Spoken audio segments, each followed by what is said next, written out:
My name's Tom Spate. I chair these sessions and I organise them as well. I'm part of the steering group of the Cumbria Arts and Culture Network.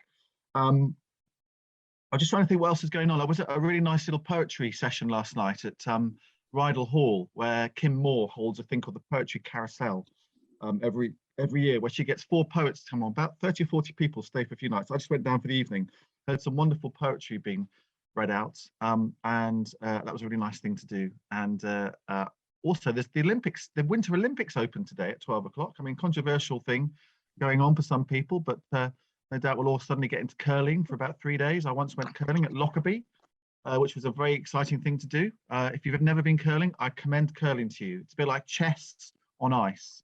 Very good. Anyway, today we are going to hear all about Kendal Calling from Andy Smith, who is one of the organisers of it. Organises one or two other things, I think, apart from Kendal Calling. But Kendal Calling is a massive thing for the county. I reckon it's the biggest festival in Cumbria. Anyone can correct me, but that's what I think it is. So we're going to find out how on earth they do that. Obviously, there's been a pandemic going on, so they've had to pause it for 2 years, but very much back in action for this year. And then Katie Hale, who's based in Shap, is a great writer, novelist. My Name is Monster is a novel that she wrote, came out 18 months ago, something like that. Katie will correct me. She's also a poet as well, and she's also does a fantastic blog. And one of the things that I spotted is about how she writes about her year as a writer. You know, the ups and downs, the acceptances, the rejections, the successes. So she's going to talk us through what it's like doing that and what it's like trying to make it a professional life as a writer in Cumbria. One or two other things as well. But last Saturday, for those of you that were there, and for those of you that weren't there, we had a really good session at the Brathay Trust, just at Ambleside. We had a really interesting session, and Kate Parry, our chair, is going to talk about that at the start of the meeting, just to reflect on what we did. But first of all, Kate, would you like to say hello? Because you weren't here last week, so it's nice to have you back again. Thank you very much. Steve Dunn, I'm just putting you on mute. Noisy thing. Good morning.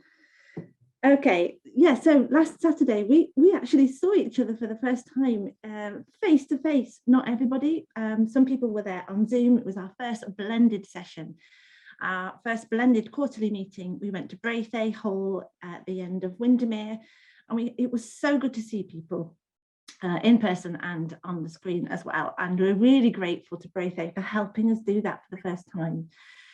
So what were we talking about? We were talking about ambition and quality, one of the Arts Council's investment principles. We were asking ourselves, in short, what gets in the way of ambition and quality in Cumbria? So I'm going to summarise a morning's worth of conversation and discussion and debate in 2 minutes flat. We're not going to expand on it now. We may well revisit it because we've got such a full-on morning today. We're just going to skip through it.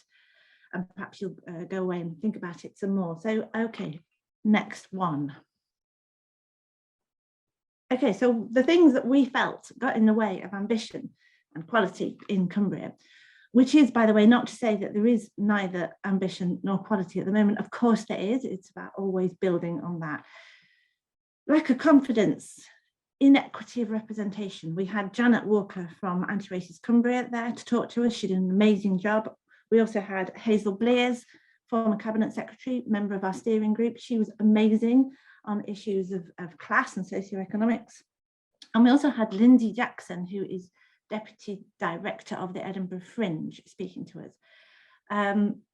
That kind of gave rise to all sorts of great discussion and points. So just carrying on, lack of cultural opportunities in schools, a big one. Egos, that's an interesting one. And on the other hand, an innate modesty in Cumbria. The establishment and sometimes the attitude of gatekeepers, those with the money and those with the power. Underinvestment generally, next one, Tom. A feeling of competitiveness rather than collaboration. Sometimes, I think there's plenty of collaboration as well. Inequity of funding between organisations and artists. That's another big one. It's something that we talk a lot about. A lot of people feeling that too much money goes to organisations and not enough direct to artists. Politics, generally.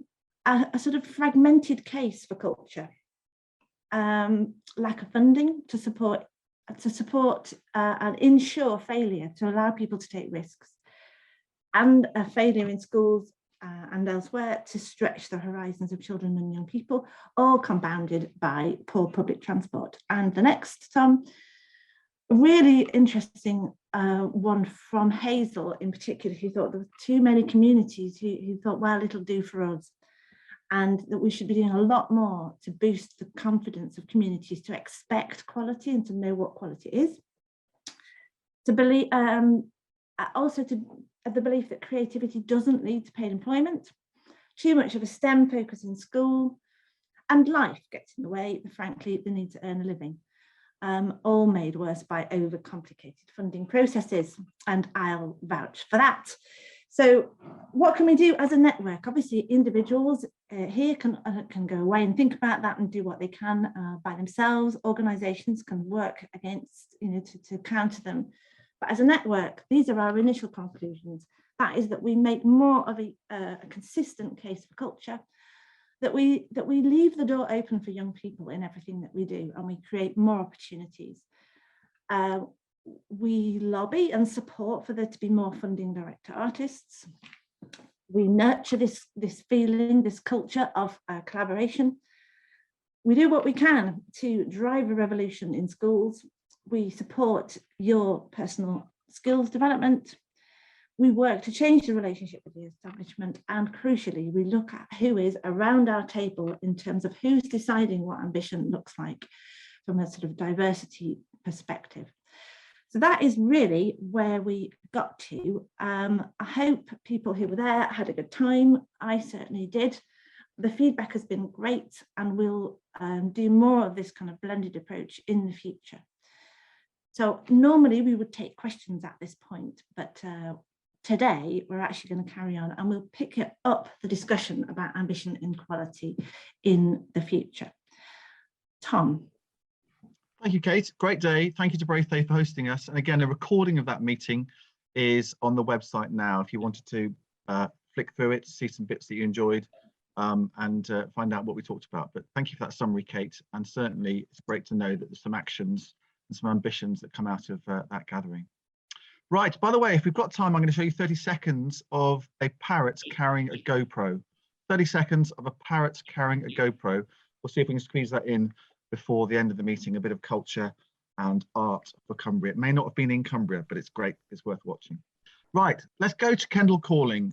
Andy Smith is one of the people that organises Kendal Calling, makes it happen, makes a lot of happiness and great things happen in our county every year, except for the last 2 years. So Andy, I'm going to pull up your presentation and the airwaves are yours. Do say hello. Hello there, thank you for that wonderful introduction. Yeah, hello everyone. This is my first time on the call, and I think it's something I'll be returning back to. It's a wonderful initiative. I think it sounds like it's been very useful for the last 2 years, and I think it's going to be doing great things for Cumbria. We are quite a large county, and it's hard to get to know everybody. So Kendal Calling. So for those who aren't familiar, we are a music festival. We are a music festival based in Penrith. Oh, do you want to go to the next slide, please? That's a nice picture of our main stage there. So we started back in 2006, and I'm pleased to say it's grown beyond our wildest dreams. We had an ambition, a few friends getting together and looking to bring the kind of artists to Cumbria that we otherwise had to travel down to Manchester and whatnot to go and watch. We wanted to watch them in Cumbria, and yeah, it's something we've managed to bring a lot of our favourite artists up here. It's definitely achieving what we'd hoped for in that respect. So it's held up in the first 3 years we were down in Kendall, hence the name, and then we kind of outgrew the area. We couldn't find any other, finding flat fields in Cumbria is not the easiest thing. And so we found ourselves having to migrate up north, up the M6. And yeah, we've been our home in the Lava Estate since 2009, and it's been a wonderful home to us. Lots of wonderful space there, and it is a beautiful scenery. It's 4 days and nights. We added a Thursday night back in, I think it's about 2015. And yeah, it's really late nights, early mornings. We've got entertainment going from 9 AM through to 3 AM. And we've got 35,000 people a day attending. We're very fortunate. It's had a very slow growth. It was 900 capacity in the first year, and then 2,000, 4,000, 6, 8, 10, 12. It's grown very slowly, which one thing that's allowed us to do is it's minimized our risk. If we had jumped in at a high number, no doubt we'd have lost an awful lot of money. But fortunately, because we've grown within our means very slowly, it's allowed us to make sure that we're not putting more tickets on. We're not too ambitious. We've done a lot of fundraising. That's something that's been in both of our families for a few generations, and it's something that we're very committed to doing. And it's something we'd like to do a lot more of in future. So we're predominantly fundraising for initiatives such as the air ambulance and guide dogs for the blind, but we'd like to widen that scope a bit as well. And yeah, we are the wettest festival in the country. I remember seeing that in the in a headline a while ago, and I thought, oh God, well, where do they get their figures from? It was the Met Office who had issued that press release, so I'm not going to dispute that one. And certainly, you know, I've been there, I've felt it. Next slide, please.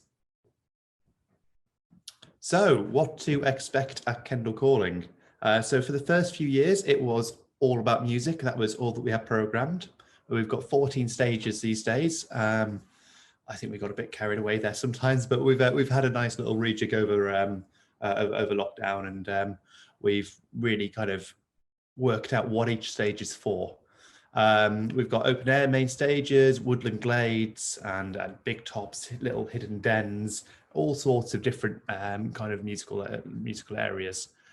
Predominantly kind of mainstream music, pop, rock, and indie, but it's something that we're looking to diversify a bit more into and get some really special things. We've already got Chaiwalas there, which has some fantastic music from around the world.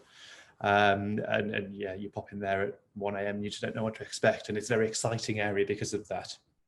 We've got Lost Eden, which was a new initiative about 5 years ago, which is when we expanded into the woodlands, and we've brought that to life. It's not about artists whose music you'll know or whose names you'll know in advance. The idea is once you walk into the woodlands, it just gets a bit more, well, it just gets very fascinating in there, very colourful. You don't know what to expect around each corner. What we started about, well, I say 3 years ago, but I'm forgetting we haven't happened for 2 years. Probably about 5 years ago is the Yam Riot, which is a stage for local music. I'd always been resistant to the idea of that because I don't like the idea of partitioning it off. It kind of makes it sound like the local music is lesser. So that's not something we've been keen on doing previously, but it's something that we've been repeatedly asked for. And so we went ahead with it, and it was a success. A lot of people were very happy that we'd done that. But also one of the benefits there is that we get to put bands on a stage which is the right capacity for them. And I know it's something that, was it William last week from the fire station was talking about the low turnout of for local artists, which is a shame. There's nothing worse than putting on a really good band and seeing 40 people there at a music festival with 35,000 people.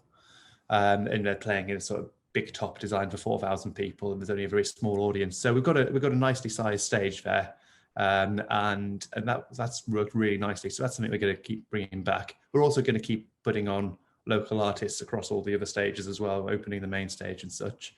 But it's great to have that nice little hub. We've got the annual theme, mass participation fancy dress. I think it was in 2000 and, well, it's been a while now, 2014 perhaps. We got the Guinness World Record for the most number of people dressed as Superman, which was a nice initiative. It didn't cost any money to do, but what it did get us was newspaper coverage from Australia, India, America, all around the world. So that's something we'd like to repeat. It was a lot of fun as well. That's the important thing. We've got the regular parades. Got a nice photo there of some people riding snails, which I think is possibly part of a parade. And we've got the comedy stage, which has gone down very well. Jam sessions from Music Links, and our children's area. So it's not all about the music, and that's something I'll be talking a bit more about shortly. Next slide, please. Yes, so this is a number of the artists that we've had playing with 14 stages. That number gets quite high every year, but this is a few of the acts we've had on our main stage and other stages. So there's a bit of the ones you might expect there, Stereophonics and Snoop Dogg or Noel Gallagher, but there's some other interesting ones there, such as Donovan and Hawkwind. And I always think that people come to the festival for the headliner. That's what they paid their money for. But when they leave 4 days later, what really sticks in their mind is something unusual they discovered at 1 a.m. in the morning somewhere. So I'm all about having something that surprises people. That's what people's take-home memories are. Next slide, please. Who is our audience? So it might surprise some of you. It certainly surprised us on our first surveys, even though we've been standing there and hanging out with them for days. But we have a very nice average of spread of audience. It's certainly when it started off back in 2006. I was about 18 at the time, so it was a lot of my friends and a lot of my friends' friends. So it skewed heavily towards the youth at that time. And as we've kind of grown the festival, it's spread into something else. We kind of realise our place, that we aren't one of those festivals that has quite the national appeal in the same way that Glastonbury does, but we do have a very good regional appeal, of course. And part of that torch that we carry is making sure that it's something that's accessible to as many people in the region as possible. Hence why we're looking to grow our non-musical remit, and why we have quite the spread of music that we do in terms of genres. And that's always something that we're looking to expand. It's one of our core aims is to have something for every member of the family. You want as many generations in there as possible having a great time together. And that's something that a number of times we've achieved. And that's certainly, if we can get that right consistently, we're in a very great place. 34% of our audience have not been to what they would define as a cultural event in the previous 6 months. So that's concerts, comedy, art galleries and such. So it's a great opportunity to reach an audience that otherwise is missing out on culture. We get people from across the north. 23% have visited the Lake District before. Of course, that was prior to the last 2 years, where it just sometimes feel like everyone's been there now. And 68% of Cumbria respondents say that it improves their perception of the area, which is, well, yes, that is what it is. Next slide, please. So we've got this little thing, the Kendal Calling tapestry, which Jim Tyson from Seven Seals, a graphic artist from Kendall, drew for us a number of years ago, and every year we add to it and we put it on the perimeter fencing. So this little scene here is the first in the series, which has grown quite long now. We're running out of space for it on site. It's Ben Robinson, my co-promoter in this. We met each other back in 2005. So this shows him back in 2004, popping into Circa Records in Kendall when he worked around the corner at Barclays Bank.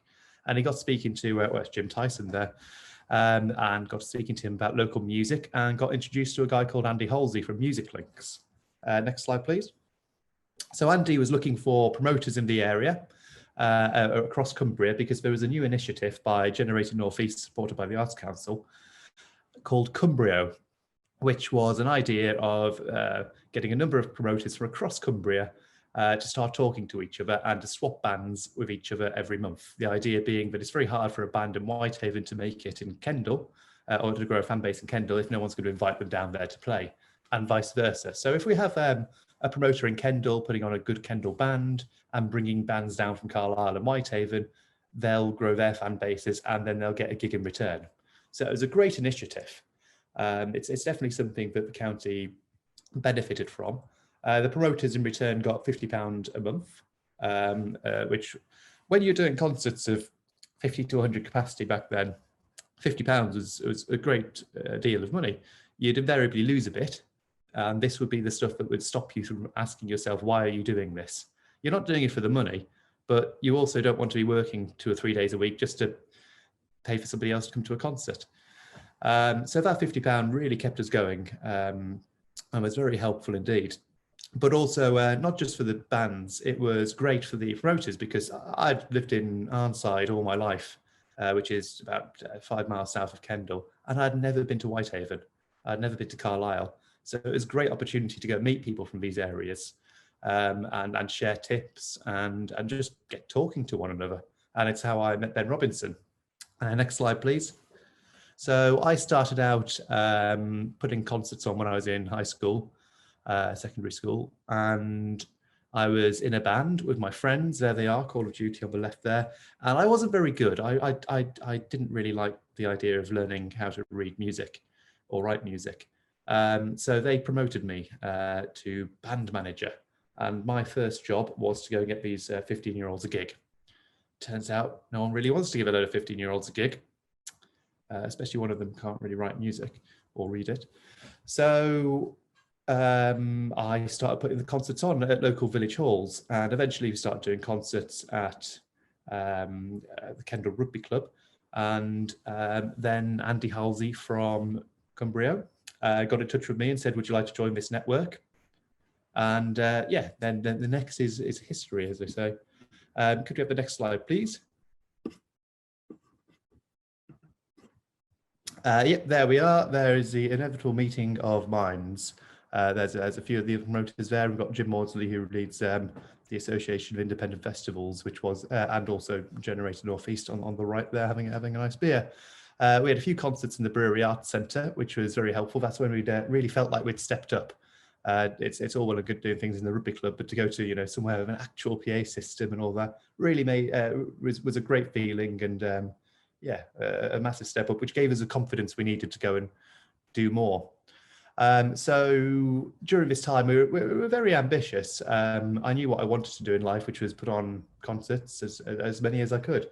So I'd been speaking to the local band British Sea Power, and they had played at the brewery a number of times. They played at a few other clubs in town, but the top, the capacity there is 400 or a bit more than 400, which they could sell a lot more tickets than that, and they knew that.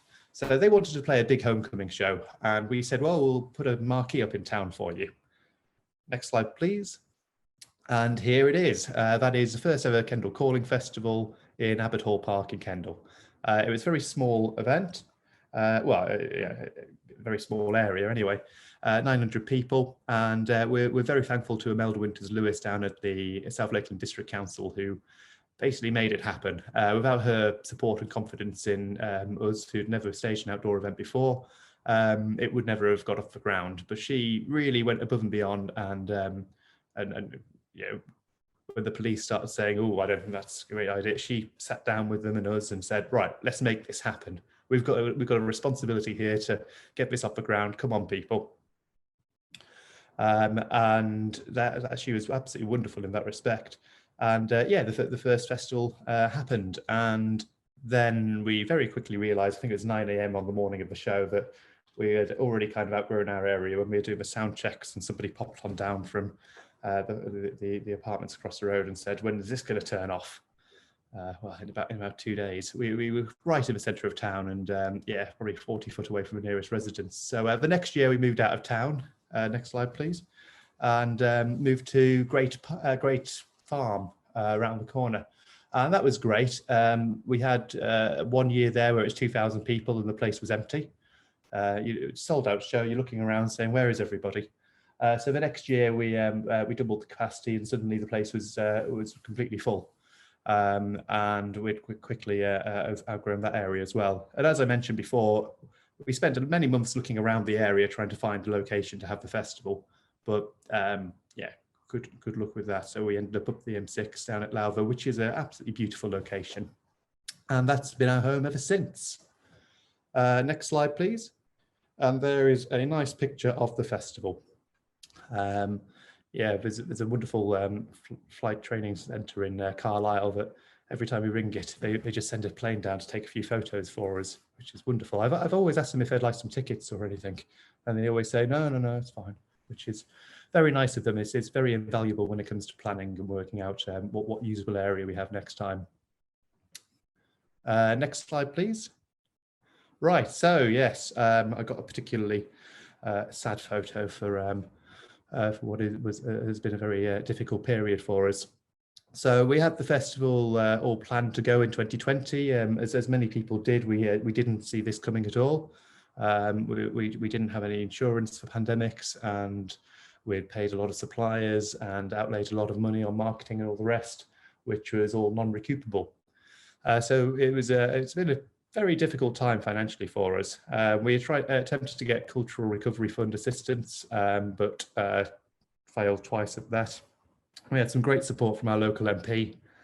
He wrote to the Department for Culture, and the Arts Council tried, but DCMS kept blocking it. So yeah, we didn't get any CRF assistance.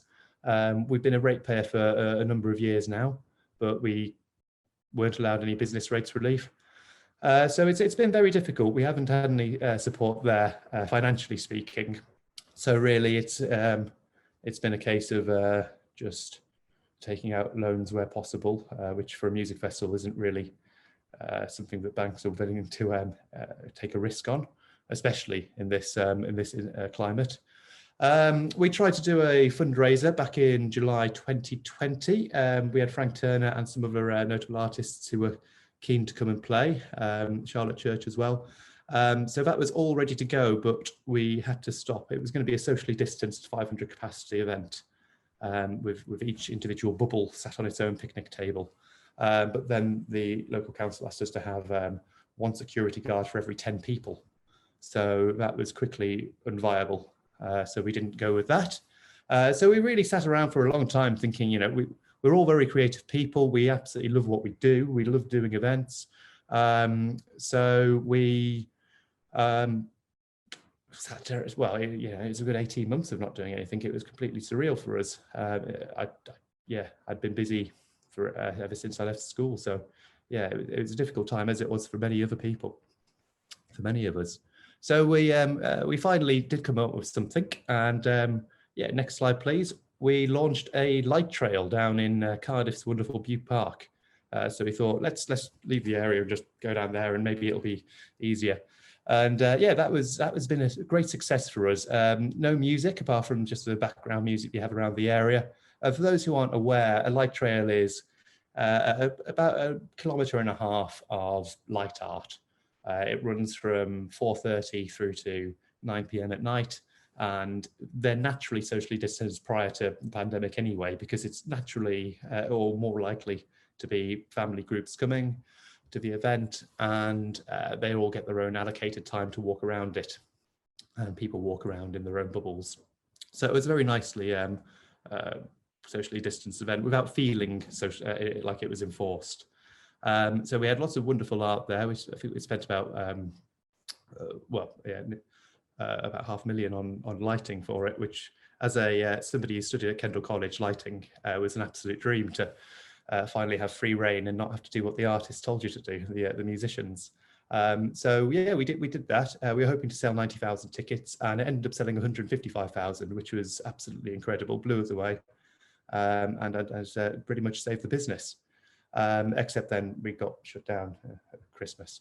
But fortunately, we only had to refund about 30,000 tickets, which is a real shame. But you know, it's been, yeah, it was still very helpful.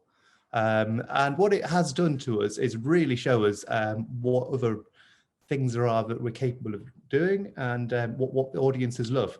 And I think it's definitely something we'd like to bring into the festivals more. Next slide, please. So yeah, what our focus is going forwards, we've managed to bring some wonderful artists to the festival, and some wonderful musicians to the festival, and that's definitely something that we're going to keep doing. It's what really sells the tickets in the first instance. But what we'd like to do is really focus on the non-musical arts in a way to keep people coming back. They come along, have a great time. They come along, buy a ticket for a headliner, but then have a fantastic weekend and barely go near the main stage. That would be the dream, because I want there to be so much more else to do. We've got 100 acres of arena space. Let's make it all exciting, not just the 10 acres that constitute the main stage. Other focuses that we've got going forwards, creating diversity of artists. So back in, I'll be honest, it wasn't something I was thinking about back in 2015, but then the story broke really well. A number of people started taking lineups and removing all the male artists from a poster, and it really showed the stark contrast of disparity when it came to a gender of musicians playing, and that was something that we were quite humbled and sad to see. So we made a pledge along with, well, this initiative started called Key Change, and it signed up a number of festivals saying, can you by 2022 get to 50-50 gender balance on across your stages? And that is something that we've just about achieved this year, just over, and it's something that we're very committed to keeping up and expanding upon where possible. So that's one of the big things that we're doing. And the third one, which is something we're going to be doing from now going forwards, is carbon and waste reduction. So the carbon speaks for itself, of course. Waste reduction, you might have seen photos of campsites left after festivals. They are often left in an absolute disgrace. It's not so bad at Kendal Calling. It's probably about 10% of the audience leave about 80% of the waste. So it's really getting through to that, which is not going to be easy, but it's something that needs to be tackled. So that's going to be we're going to try and solve littering at the festivals, which is going to be a challenge, but we always like a challenge. And next is one of the reasons that I'm here. So we've been a bit isolationist, really, not out of choice. We just kind of kept our heads down and got on with things. And it's only in recent times that I've started looking around thinking, hang on a second, why is it pretty much only Music Links that we work with here? Where is everybody else? We need to go and start knowing who to talk to before we can start collaborating locally. So that's something that we're very keen to get on. We've never had an approach from a local council's culture officer. I know I mentioned Imelda earlier down in South Lakes. I don't even know if she has an equivalent up in Eden or on a county level, but we've never been spoken to by anybody from a cultural or remit of the government or council. That would be something that would be nice. It'd be good to partake in local culture, really, and see where we can help and see what collaborations we can get off the ground and all work together to make the best of Cumbria and the best of what we've got. So I've raced through that, I think, but thank you very much for your time. Andy, that was great. Thank you so much for sharing all of that. What a fascinating, huge, ambitious, bold thing it is. We're tight for time, so I'm just going to ask you to answer these questions almost in one word, Andy. I've got one here, first of all. Cumbria versus non-Cumbrian visitors. Roughly, what's the proportion of people that come to the festival who are Cumbrian or from Cumbria and who go beyond? 25% Cumbrian, 75% elsewhere. Thank you. Who's the biggest prima donna artist that has been there?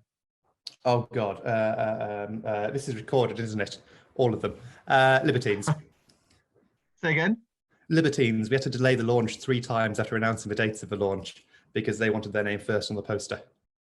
Excellent. Kate, I think, did you have a question? Yes, others may have too, but what do you say to the slightly neurotic mother of a 16-year-old girl who is going to Kendal Calling first time ever at a festival? Have a great time, stay with your friends, and have a great time. I think I went to my first festival at 14, stuck with my friends, and we had the best weekend I'd had up to date. But also go along with her as well. This is something that should be something that should be there for the whole family. Obviously, I'm asking for a friend anyway. Thank you.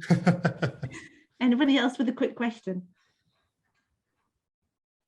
We've got time for 2 more questions. If anyone wants to just yell out a question. Yeah, from up front, the Cultural Recovery Fund. What a farce that was, wasn't it, Mr. Festival Organiser?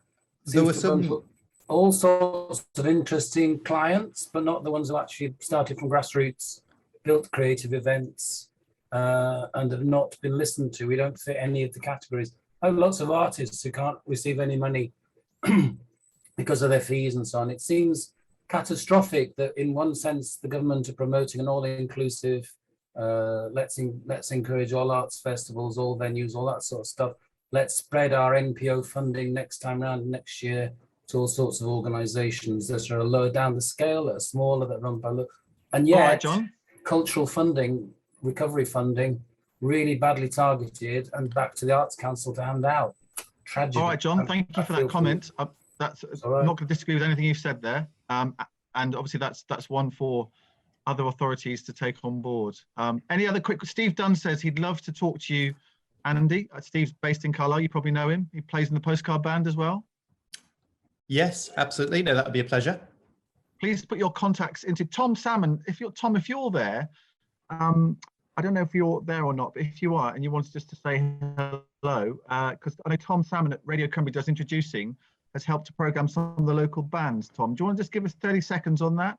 Yeah, sure. So yeah, we're taking over the Yam Riot stage during the day at Kendal Calling, which is great. So we've curated a lineup of 24 acts that I've uploaded to BBC Introducing, and acts that we just want to shout about and give them a platform at Kendal Calling. So looking forward to doing it. Haven't been able to do it for the past 2 years, obviously. We supported them on the radio, which has been great, but we're looking forward to getting them onto the stage in 2022. Excellent. Thank you, Tom. And certainly we'll have a longer conversation with Tom in due course. We're going to have to move on. Danielle, we're going to have to move on, I'm afraid. So no time for any more questions.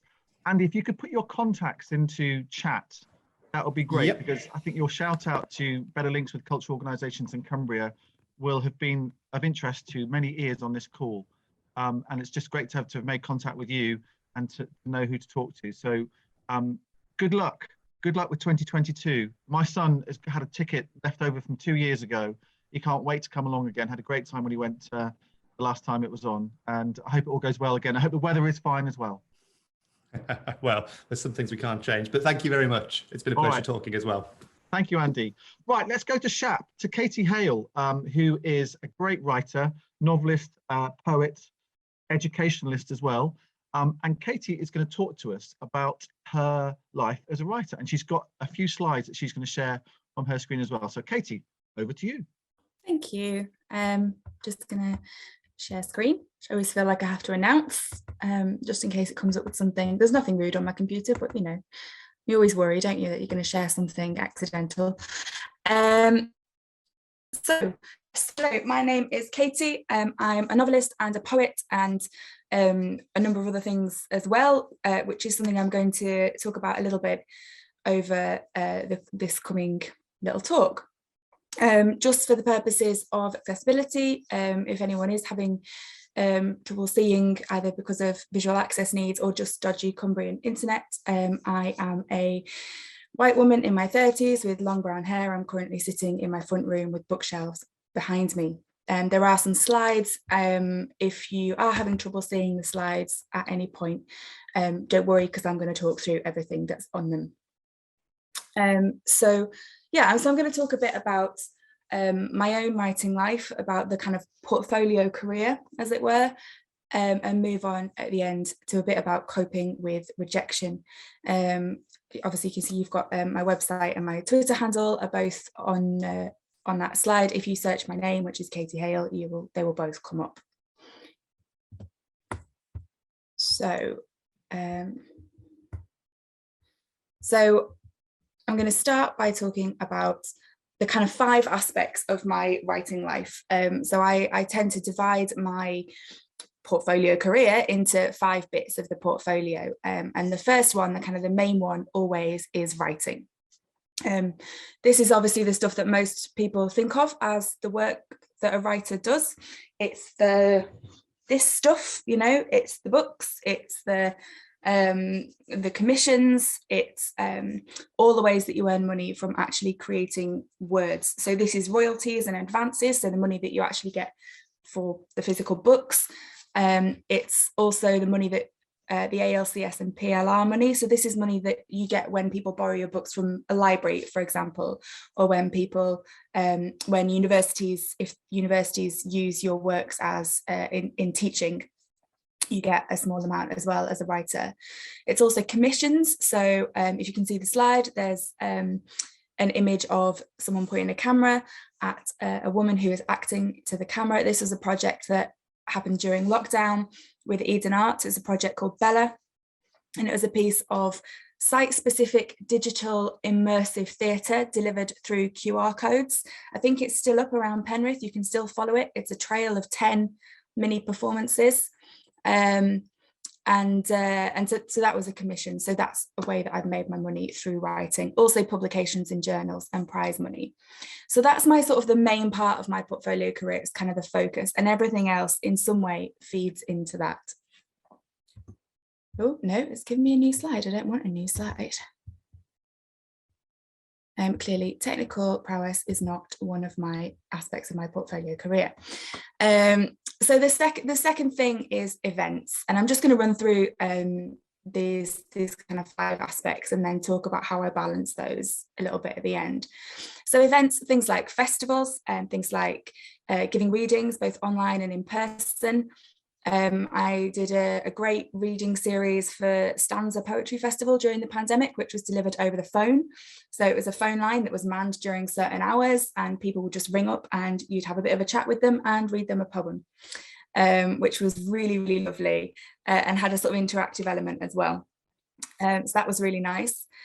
Speaking, so delivering talks, panel events, chairing.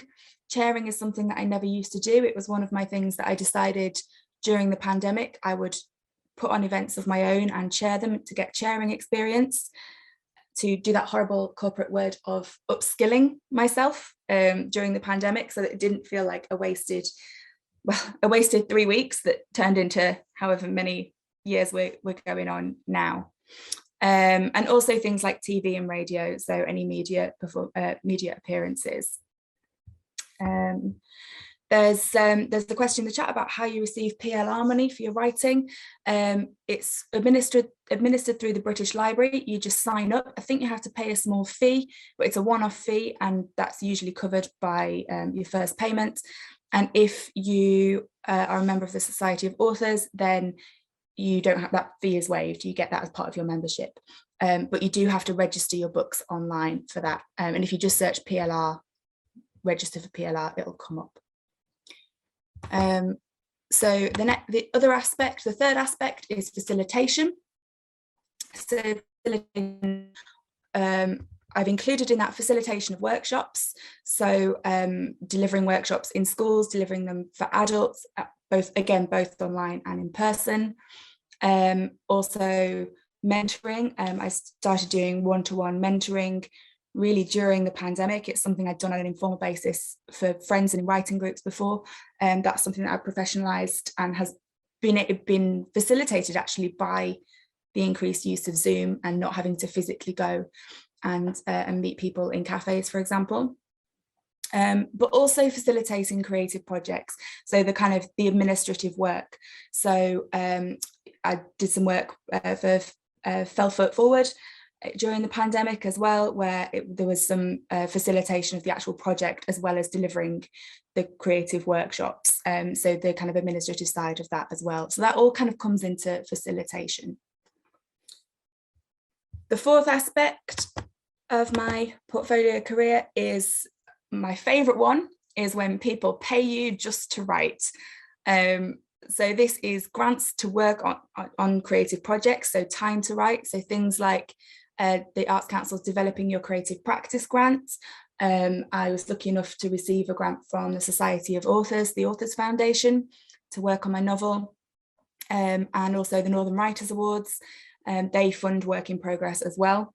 But it can also be grants that don't pay for time to write, but pay for something that helps me towards my career. So I've also just recently been awarded the Gulliver Grant, which is administered by the Speculative Literature Foundation, and that funds a research trip.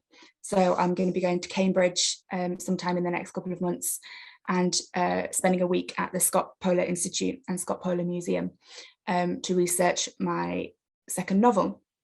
So they're the kind of, that's the sort of the golden thing, isn't it? Is, we've sort of mentioned funding a bit already this morning, but that's the sort of the fourth part of my portfolio career, and that is what really enables a lot of that writing to happen as well. And then the final part is residencies, and again this is about enabling that time to write. I've written a lot about residencies on my blog. Do feel free to check it out. Again, if you just search my name, my blog, my website will come up, and on there is a blog, and you can search my blog and just search for residencies. I've written a lot about how not all residencies are created equal. Some are wonderful and pay you to go and write somewhere. Gladstone's Library, I've just done a residency there at the end of last year. They give you a stipend and accommodation, and they feed you, and you get to sit in this amazing old library and write for a month. That's wonderful. Somewhere in the middle is Pictured in McDowell, which is in New Hampshire in the US. They don't pay you, but you can apply for a travel bursary to get there. But they do put you up and they do feed you for anywhere up to 6 weeks, and you get to write in a little cabin in the woods. So that's also great for time to write. And then some residencies, which I wouldn't touch with a barge pole, are the ones that are basically hotels trying to rip off writers by saying that they're a writing residency, which charge an absolute fortune, A, to apply, and then B, to go and stay there if you're selected. If that is something you're interested in, I've written about that quite extensively and ranted about it quite extensively on my blog. So those are my 5 sort of elements. I'm just going to move that so I can see what time I'm on. This is how they broke down in 2021. Obviously, every year the breakdown is different. You can see that for 2021, the biggest proportion by far was funding. This is partly because included in that were the government grants for freelancers, the self-employed income support scheme. There were 2 payments of that included in that, which I basically treated as funding to give myself time to write and develop my skills. Also included in that is the Northern Writers Award and the Authors Foundation money as well. So that is the biggest amount. The next biggest amount you can see is facilitation. This is the only one that doesn't really directly fund my time to write, or doesn't directly give me time to work on my own writing. And it's the one that I find that I'm always having to balance. I'm always having to balance how much I facilitate work with other people versus how much I give time to my own writing. It's something I definitely don't want to get rid of entirely, partly because it is, as you can see, over a quarter of my income, but also partly because it's something that I think feeds me intellectually as a writer as well. It's something I find very inspiring, and it's something that really matters to me as well, on a sort of a kind of moral level as well. I think that as artists we should be supporting other artists and the next generations of artists and writers. So yeah, there's a financial element to that, a moral element to that, and also I just enjoy it, and also a kind of profiling and platforming element to it as well. It's about a kind of elevating profile and platform. And then everything else you can see here is also feeds in some way into writing. Events, again, is about profiling and platforming as well. So that's how I sort of break down my portfolio career. So I'm whizzing through this a little bit, but everything really is in service of this, the writing, and I really love the covers, so I'm sharing them with you. All available from local bookshops, of course. But yeah, this is what it's all about, is all about focusing on the writing.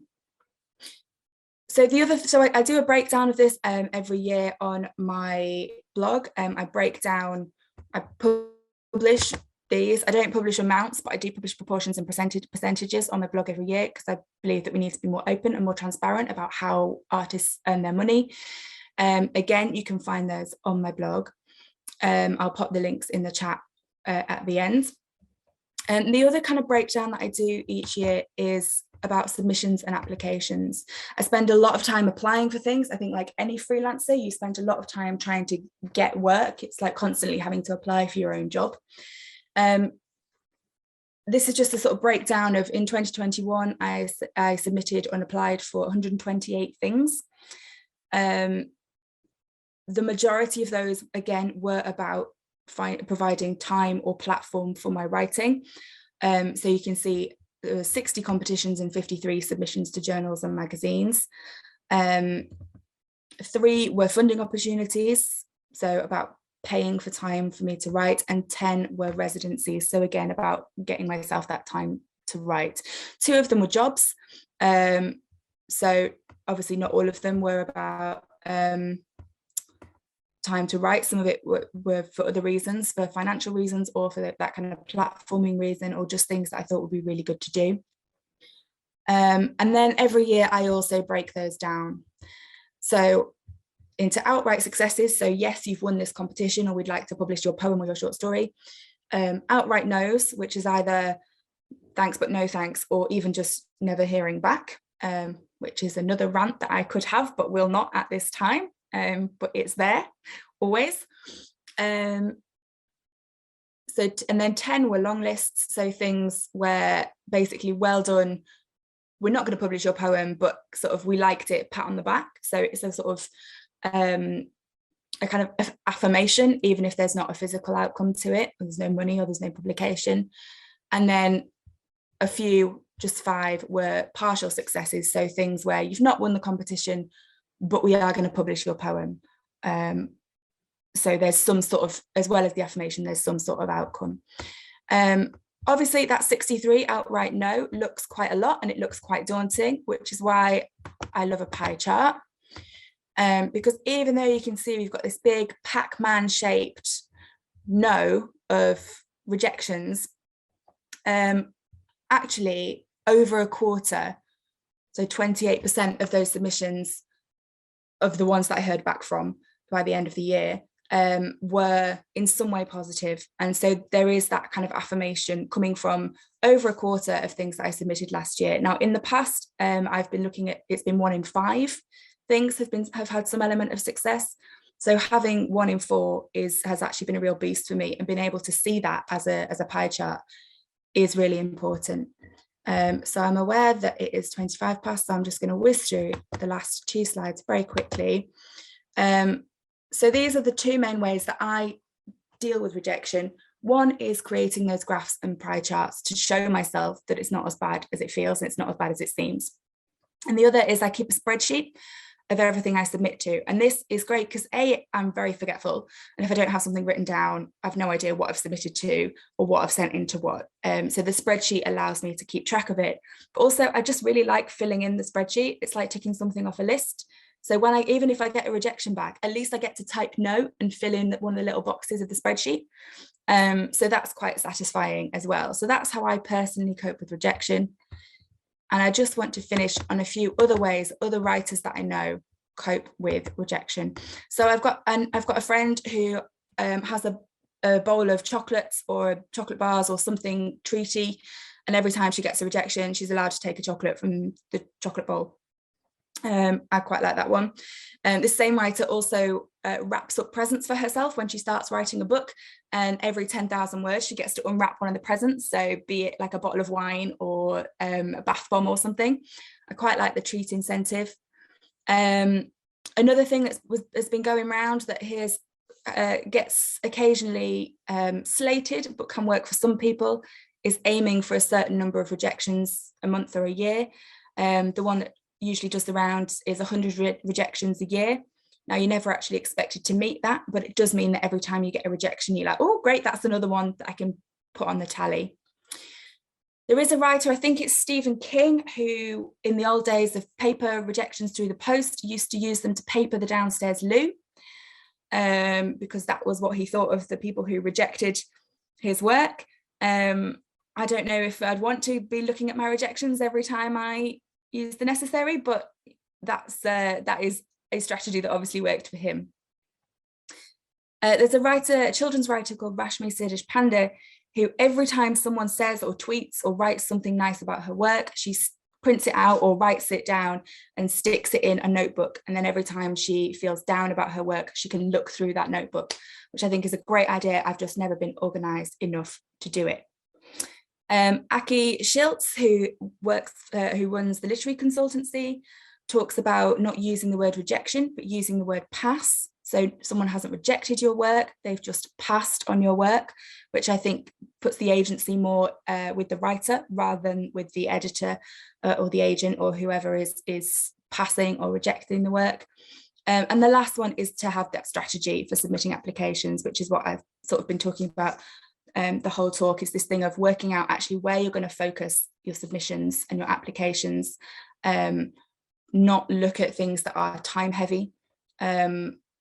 make decisions about the money side of things. Are you going to apply for things with a hefty submission fee? Are you going to look at free things? Are you going to apply to the New Yorker? Well, actually, why not send something to the New Yorker? But also, if you only ever send to the New Yorker, you're probably going to be disappointed because they get thousands of submissions. So looking at where your peers are submitting and being published and aiming for those publications instead, or at least as well. So that's a kind of rush through of all of that. Obviously, if you'd like to look at it all in more detail with more pie charts and bar graphs and all kinds of wonderful geekery, it is all on my website, and you can search that. And when I've stopped screen sharing, I will pop those links in the chat. Thank you very much, Katie. That was not a rush through at all. That was really interesting. Just looking at some comments in chat here. Chris Dennett, thank you, Katie. I love hearing this type of detail. Derek says, rejection from any application is hard, but far worse is not even receiving the courtesy of a reply. And I can vouch that Katie has blogged about that. And Colin's saying, think of rejection as stepping stones. Each one takes you closer. I think that's a really nice way of looking at it as well. So Katie, thank you for that. And I just commend Katie's blog to everybody. You'll find it if you just search for it. It's really some beautiful photographs that she takes as well and pops on there too. And good luck, Katie, with that. I think the second draft of the second novel is where you're at the moment.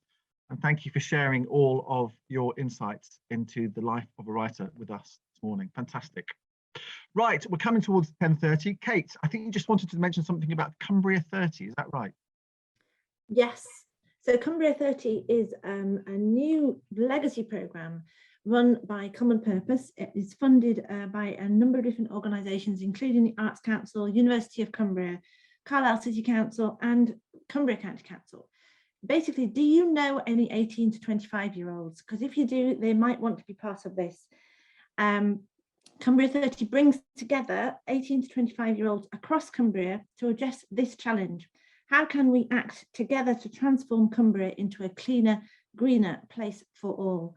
It's a programme that lasts for 4 afternoons, starting on the 24th of February, and it is free, and it's for young leaders across Cumbria interested in that subject. There's a bursary for freelancers so that people will not lose out if they have to not work as a result.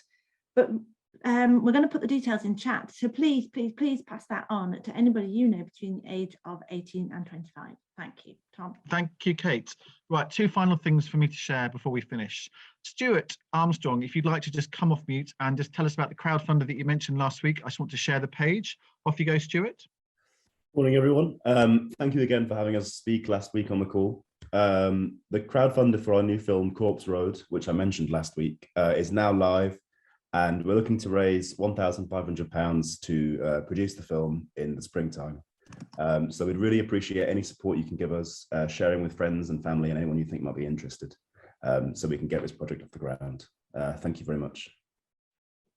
Great, and you've got £175 already, so good luck with that, Stuart. Thank you. Fantastic enterprise. And finally from me, by the way, next week we've got, if you're interested in heritage fundraising, Louise Sutherland from the National Lottery Heritage Fund is the sort of one of the chief northern officers for how you make good applications to the National Lottery Heritage Fund, heritage in the widest understanding of that word. So she and Emma Parsons, who's on this call this morning, are going to reflect on how you make those applications really, really very good. And also we're going to hear from Dan Ibbotson, who's an artist, I think based around Carlisle, who is looking for support in getting his stuff out to Venice in the springtime. Those of you that have gone to Proceed exhibitions in Carlisle, Dan organises all of those. So Dan Ibbotson will also be worth listening to next week. But finally, I'm just going to share with you 30 seconds of a parrot nicking the GoPro camera. And if you haven't seen this, you might enjoy it. I'm just going to show you the first 30 seconds and you might want to seek it out. So here is a parrot in New Zealand nicking a GoPro camera.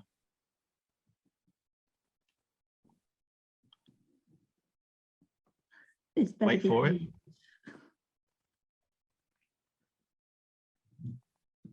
Share screen, Tom. Share sound, Tom.